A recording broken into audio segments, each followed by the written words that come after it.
ಡೆಲ್ಲಿ ಚುನಾವಣೆ ಬಗ್ಗೆ ಎಲ್ಲರಿಗೂ ಆಗಲೇ ಸುದ್ದಿಯನ್ನು ತಲುಪಿರುತ್ತೆ. ಸುಮಾರು 27 ವರ್ಷ ಆಗಿದ ನಂತರ ನಮ್ಮ ದೆಹಲಿಯಲ್ಲಿ ನಮ್ಮ ಕಮಲ ಏನು ಇದೆ ಅದು ಅರಳಿದೆ. ಎಲ್ಲರಿಗೂ ಭಾಳ ಸಂತೋಷದ ವಿಷಯ. ವಿಶೇಷವಾಗಿ ನಮ್ಮ ದೆಹಲಿಯ ಒಂದು ಏನು ಭಾಜಪಾ ಇದೆ ಅವ್ರಿಗೆ ವಿಶೇಷವಾದ ಶುಭಾಶಯಗಳನ್ನು ಸಲ್ಲಿಸುತ್ತೇನೆ. ಮತ್ತು ಇಡೀ ಭಾರತದಲ್ಲಿ ಸಮಸ್ತ ಏನು ಭಾಜಪಾಯಿನ ಸದಸ್ಯರಿದ್ದಾರೆ, ಕಾರ್ಯಕರ್ತರಿದ್ದಾರೆ, ಅವ್ರಿಗೆಲ್ಲರಿಗೂ ಕೂಡ ನಾನು ಶುಭಾಶಯಗಳನ್ನು ಸಲ್ಲಿಸುತ್ತೇನೆ. ಮಹಾರಾಷ್ಟ್ರ, ಹರಿಯಾಣ, ದೆಹಲಿ ಮತ್ತು ಜಮ್ಮು ಕಾಶ್ಮೀರಲ್ಲೂ ಸಹ ಒಂದು ರೀತಿ ಸಕಾರಾತ್ಮಕವಾದ ಒಂದು ಬೆಳವಣಿಗೆ ಆಗಿದೆ. ಇದೆಲ್ಲನೂ ನೋಡ್ತಾ ಭಾಳ ಸಂತೋಷದ ವಿಷಯ ಆಗಿದೆ. ಯಾಕೆಂದರೆ ಜನರು ಕೂಡ ನಮಗೆ ಭಾಜಪಾ ಮತ್ತು ಪ್ರಧಾನಿ ಶ್ರೀ ನರೇಂದ್ರ ಮೋದಿ ಅವರ ಏನು ಸಕಾರಾತ್ಮಕವಾದ ಕೆಲಸ, ಅವರು ಕೊಡುಗೆಗಳು ಏನು ಕೊಟ್ಟಿದ್ದಾರೆ ಅಭಿವೃದ್ಧಿಗಾಗಿ, ಇಡೀ ದೇಶದ ಒಂದು ಹಿತಕ್ಕಾಗಿ, ಅದೆಲ್ಲನೂ ಕೂಡ ಜನರು ಗುರುತಿಸ್ತಾ ಇದ್ದಾರೆ, ಸ್ಪಂದಿಸ್ತಾ ಇದ್ದಾರೆ. ಮತ್ತು ಈ ಭಾಜಪಾ ಸರ್ಕಾರದ ಮೂಲಕ ವಿಕಸಿತ ಭಾರತಕ್ಕಾಗಿ ಎಲ್ಲರೂ ಕೈ ಜೋಡಿಸಿದ್ದಾರೆ. ರಾಜಧಾನಿಯ ಗೆಲುವು ಏನನ್ನು ಸೂಚಿಸುತ್ತದೆ? ನಮ್ಮ ರೋಹ್ತಾಸ್ ನಗರಲ್ಲಿ ಆಗಲೇ 2 ಬಾರಿ ಗೆದ್ದಿರುವಂಥದ್ದು ಶಾಸಕರು ಜಿತೇಂದ್ರ ಮಹಾಜನ್ ಅವ್ರ ಪರವಾಗಿ ನಾವು ಸ್ಪರ್ಧೆಯನ್ನು ಅವ್ರ ಜೊತೆಗೆ ಇದು ಏನು ಪ್ರಚಾರ ಮಾಡಿದ್ವಿ. ಆವಾಗಲೂ ಕೂಡ ಅವರ ಕ್ಷೇತ್ರದಲ್ಲಿ ಆಗಲೇ ಒಂದು ವಾತಾವರಣ ಸೃಷ್ಟಿಯಾಗಿತ್ತು ನಮಗೆ ವಿಜಯ ಆಗಲಿಕ್ಕೆ. ಗ್ರೌಂಡಲ್ಲಿ ಆ ಥರ ಒಂದು ಪ್ರತಿಕ್ರಿಯೆ ಸಿಕ್ಕಿತ್ತು. ಆದರೆ ಇವತ್ತು ಅಧಿಕೃತವಾಗಿ ಏನು ಮತದ ಒಂದು ಎಣಿಕೆ ಆಗಿದ ನಂತರ ಈ ಥರ ಒಂದು ಫಲಿತಾಂಶ ಬಂದಿದೆ. ಕೇಜ್ರಿವಾಲ್ ಮತ್ತು ಹಾಲಿ CM ಕೂಡ ಸೋಲಿನ ಅಂಚಿನಲ್ಲಿದ್ದಾರೆ. ದೆಹಲಿಯ ಏನು ಸಮಸ್ತ ನಾಗರಿಕರು ಇದ್ದಾರೆ, ಅವರು ಏನೇನು ಕಷ್ಟಗಳು ಅನುಭವಿಸ್ತಾ ಇದ್ರು, ದೆಹಲಿಯ ಸರ್ಕಾರದ ಅನೇಕ ಏನು ಸ್ಕ್ಯಾಮ್ಗಳಿತ್ತು ಅದೆಲ್ಲನೂ ಕೂಡ ಗಮನಿಸಿ, ಅವ್ರಿಗೆ ಏನು ದುರಾಡಳಿತ ಇತ್ತು ಅದೆಲ್ಲನೂ ಕೂಡ ಗಮನಿಸಿ ಇವ್ರನ್ನ ಏನು ಸೋಲಿಸಿದ್ದಾರೆ. ಪ್ರಜಾಪ್ರಭುತ್ವದಲ್ಲಿ ಜನರೇ ತೀರ್ಮಾನ ಮಾಡೋದು. ಅವರು ಇವತ್ತು ನಮ್ಮ ದೆಹಲಿ ಭಾಜಪಾಗೆ ಒಂದು ಒಳ್ಳೆಯ ಫಲಿತಾಂಶ ಕೊಟ್ಟಿದ್ದಾರೆ. ಭ್ರಷ್ಟ ಸರ್ಕಾರವನ್ನು ಇಳಿಸಿದ್ದಾರೆ. ಅವರು ನಮ್ಮೆಲ್ಲರಿಗೂ, ಸಮಸ್ತ ಭಾರತೀಯರಿಗೂ ಮತ್ತು ದೆಹಲಿಗೂ ಕೂಡ ಒಂದು ರೀತಿ ನ್ಯಾಯವನ್ನು ಸಿಕ್ಕಿದೆ. ನಮಗೆ 100ಕ್ಕೆ 100 ವಿಶ್ವಾಸ ಇದೆ. ನಮ್ಮ ಮೈಸೂರಿನಲ್ಲಿ, ಇಡೀ ಕರ್ನಾಟಕದಲ್ಲಿ ಈ ಕಮಲವನ್ನು ಅರಳಿಕೆ ಎಲ್ಲ ರೀತಿಯ ಒಂದು ವಾತಾವರಣ ಸೃಷ್ಟಿ ಮಾಡಲಿಕ್ಕೆ ನಾವು ಕೈ ಜೋಡಿಸ್ಕೊಂಡು ಕೆಲಸ ಮಾಡ್ತೀವಿ. 7 ವರ್ಷಗಳ ನಂತರ ಭಾರತೀಯ ಜನತಾ ಪಾರ್ಟಿ ದೆಹಲಿಯ ಗದ್ದುಗೆ ನೀಡ್ತಾ ಇರ್ತಕ್ಕಂಥದ್ದು ನಮ್ಮ ನೆಚ್ಚಿನ ನರೇಂದ್ರ ಮೋದಿಯವರ ನೇತೃತ್ವದಲ್ಲಿ.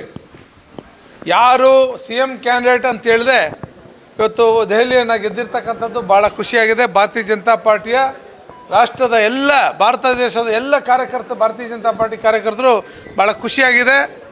ದೆಹಲಿಯಲ್ಲಿ ಏನು ಕೇಜ್ರಿವಾಲ್ ಸರ್ಕಾರ ಇವತ್ತು ಅವ್ರದ ಆಡಳಿತ 12 ವರ್ಷಗಳ ಆಡಳಿತ ಅಂತ್ಯ ಆಗಿರ್ತಕ್ಕಂಥದ್ದು, ಅವರ ದುರಾಡಳಿತವನ್ನು ದೆಹಲಿಯ ಜನ ಇವತ್ತು ಅಂತ್ಯಗೊಳಿಸಿರ್ತಕ್ಕಂಥದ್ದು ಭಾಳ ಖುಷಿ ಆಗ್ತದೆ. ಯಾರು ಅಕ್ರಮವನ್ನು ನಡೀತದೆ, ಇವತ್ತು ಕರ್ನಾಟಕ ರಾಜ್ಯದಲ್ಲಿ ಅದೇ ಪರಿಸ್ಥಿತಿ ನಿರ್ಮಾಣ ಆಗಿದೆ. ಮುಂದಿನ ದಿನದಲ್ಲಿ ಕರ್ನಾಟಕ ರಾಜ್ಯದಲ್ಲೂ ಇದೇ ಪರಿಸ್ಥಿತಿ ಬರುವಂಥ ಒಂದು ದಿನ ಬರ್ತದೆ ಅಂತಕ್ಕಂಥದ್ದು ಸಂದರ್ಭ ಹೇಳಕ್ಕೆ ಇಷ್ಟಪಡ್ತೀನಿ. ಇವತ್ತು ದೆಹಲಿಯ ನಮ್ಮ ನಾಯಕರುಗಳಿಗೆ ಅಭಿನಂದನೆ ಸಲ್ಲಿಸೋಕ್ಕೆ ಇಷ್ಟಪಡ್ತೀನಿ. ನಮ್ಮ ಮೈಸೂರಿನ ಮಹಾರಾಜರು ಸಹ ಹೋಗಿ ಅಲ್ಲಿ ಕ್ಯಾನ್ವಸ್ ಮಾಡಿದರು. ದೆಹಲಿಯಲ್ಲಿ ಆ ಒಂದು ಪ್ರದೇಶವೂ ಸಹ ಗೆದ್ದಿರ್ತಕ್ಕಂಥದ್ದು ನಮ್ಮೆಲ್ಲರಿಗೂ ಖುಷಿ ತಂದಿದೆ ಅಂತ ಈ ಸಂದರ್ಭ ಹೇಳಕ್ಕೆ ಇಷ್ಟಪಡ್ತೀನಿ. ಮತ್ತು ಭಾರತೀಯ ಜನತಾ ಪಾರ್ಟಿ ನಡೀತಾ ಇರ್ತಕ್ಕಂಥ ಎಲ್ಲ ರಾಜ್ಯಗಳಲ್ಲಿ ಚುನಾವಣೆಗಳಲ್ಲಿ ಗೆಲ್ತಾ ಬರ್ತಾ ಇರ್ತಕ್ಕಂಥದ್ದು ಭಾಳ ವಿಶೇಷ. ಇವತ್ತು ದೆಹಲಿಯಲ್ಲಿ ಮೊನ್ನೆ ನಡೆದಂಥ ಕೇಂದ್ರದ ಬಜೆಟ್ ಏನಿತ್ತು, ಆ ಬಜೆಟ್ಟು ಜನಪರವಾದಂಥ ಬಜೆಟನ್ನು ಇವತ್ತು ನಮ್ಮ ಸರ್ಕಾರ, ಭಾರತೀಯ ಜನತಾ ಪಾರ್ಟಿ ನೇತೃತ್ವದ ಸರ್ಕಾರ, ನರೇಂದ್ರ ಮೋದಿಯವರ ಸರ್ಕಾರ ಇವತ್ತು ಘೋಷಣೆ ಮಾಡಿರ್ತಕ್ಕಂಥದ್ದು ದೇಶದ ಜನ ಅತ್ಯಂತ ಸಂತೃಪ್ತರಾಗಿದ್ದಾರೆ ಅಂತಕ್ಕಂಥದ್ದು ಸಂದರ್ಭ ಹೇಳಕ್ಕೆ ಇಷ್ಟಪಡ್ತೀನಿ.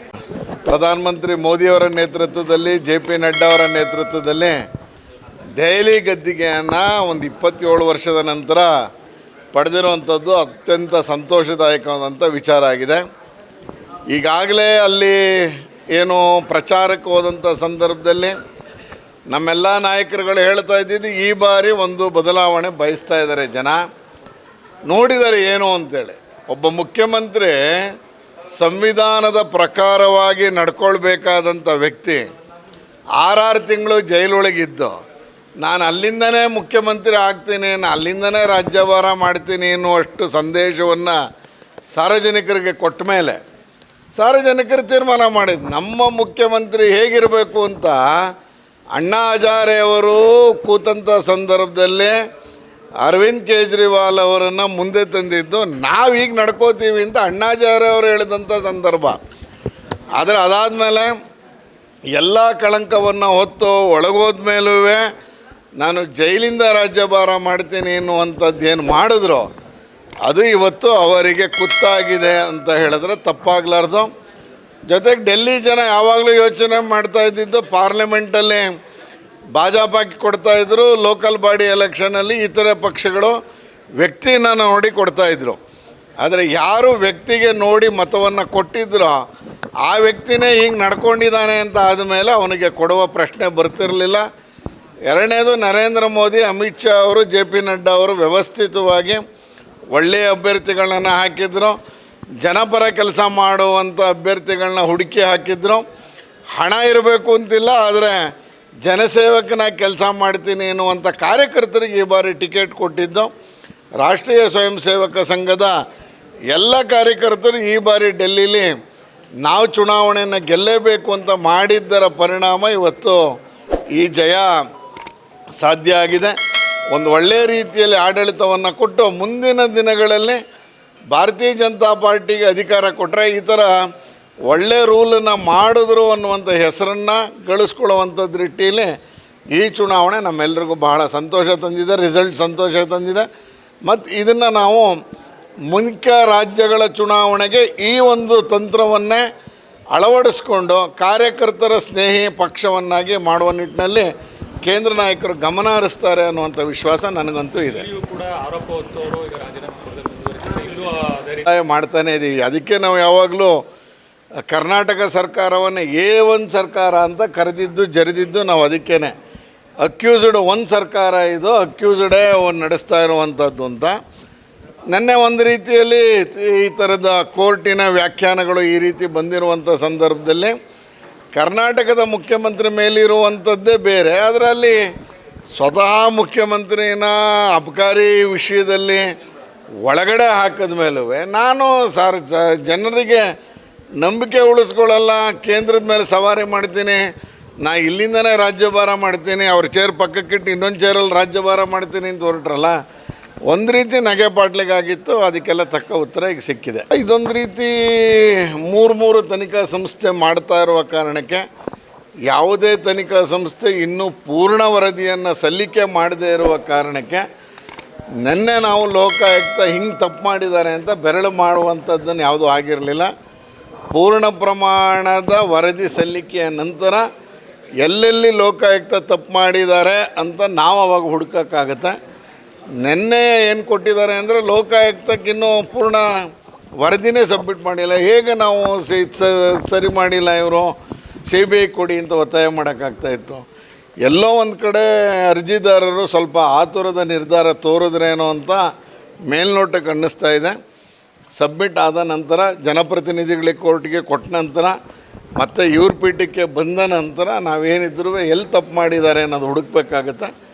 ಈಗಾಗಲೇ ಅವ್ರು 188 ಪುಟಗಳ ಆದೇಶದಲ್ಲಿ ನಾಗಪ್ರಸನ್ನ ಸರ್ರು ಅದನ್ನು ಬಗ್ಗೆ ವಿಶದವಾಗಿ ವಿಶ್ಲೇಷಣೆಯೊಂದಿಗೆ ಕೊಟ್ಟಿದ್ದಾರೆ. ಈ ಆ್ಯಂಗಲಲ್ಲಿ ನೀವು ತನಿಖೆ ಮಾಡಬೇಕು ಅಂತ ಕೊಟ್ಟಿರುವ ಕಾರಣಕ್ಕೆ ಅದರಲ್ಲಿ ಏನಾದ್ರು ಲೋಪ ಇದ್ದರೆ ಮತ್ತು ನಾವು ಕೋರ್ಟಿನ ಕದ ತಟ್ಟಲೇಬೇಕು, ತಟ್ತೀವಿ. ನೆನ್ನೆ ಆಗಿರುವಂಥದ್ದು, ನೆನ್ನೆ ನಮಗೆ ಹಿಂಗೆ ತಪ್ಪು ಮಾಡಿದ್ದಾರೆ ಅಂತ ಹೇಳೋಕ್ಕಾಗಿರಲಿಲ್ಲ. ಆ ಹಿನ್ನೆಲೆಯಲ್ಲಿ ನೆನ್ನೆ ತಾತ್ಕಾಲಿಕವಾದಂಥ ರಿಲೀಫ್ ಇದೆ. ತಪ್ಪು ಮಾಡ್ದೇ ಇದ್ರೆ 14 ಸೈಟ್ ಯಾಕೆ ವಾಪಸ್ ಕೊಡ್ತಾಯಿದ್ರು? ಕೊಟ್ಟು ಎಲ್ಲವೂ ಆಗಿದೆಯಲ್ಲ ಈಗ. ಆ ಹಿನ್ನೆಲೆ ನೋಡೋಣ ಲೋಕಾಯುಕ್ತ ಏನು ಸಬ್ಮಿಟ್ ಮಾಡ್ತಾರೆ. ಸದ್ಯದಲ್ಲೇ ಈಗ ಡೆಲ್ಲಿ ಚುನಾವಣೆ ನಮಗೆಲ್ಲ ಗೊತ್ತಾಗಿದೆ. ಸದ್ಯದಲ್ಲೇ ಅದಕ್ಕೆ ಕೇಂದ್ರದ ನಾಯಕರು ಕರ್ನಾಟಕದ ಮೇಲೆ ಗಮನ ಕೊಡ್ತಾರೆ. ಒಂದು ರೀತಿ ಕಾರ್ಯಕರ್ತರ ಮನಸ್ಸಿಗೆ ಭಾಳ ನೋವಂತೂ ಆಗಿದೆ. ಈ ರೀತಿಯಲ್ಲಿ ನಾಯಕರುಗಳು ಬೀದಿಲಿ ಕಾರ್ಯಕರ್ತರಿಗೆ ನೋವಾಗೋ ರೀತಿಯಲ್ಲಿ ಮಾತನಾಡ್ತಾ ಇರುವಂಥದ್ದು ಆ ರೀತಿಯಲ್ಲಿ ಭಾಳ ನೋವನ್ನು ತಂದಿದೆ. ನನಗನ್ಸುತ್ತೆ ಸದ್ಯದಲ್ಲೇ ಇವತ್ತೆಲ್ಲ ಆದ ನಂತರ ಕೇಂದ್ರದ ನಾಯಕರು ಯಾವುದಾದ್ರು ಒಂದು ತೀರ್ಮಾನವನ್ನು ಮಾಡಿ ಬುದ್ಧಿ ಹೇಳಿ ಇಬ್ಬರನ್ನು ಕೂರಿಸ್ಕೊಂಡು ಮಾತಾಡ್ತಾರೆ ಅಂತ ಅನಿಸುತ್ತೆ. ಒಳ್ಳೆಯ ದಿನಕ್ಕೆ ಕಾಯ್ತಾ ಇದ್ದೀವಿ.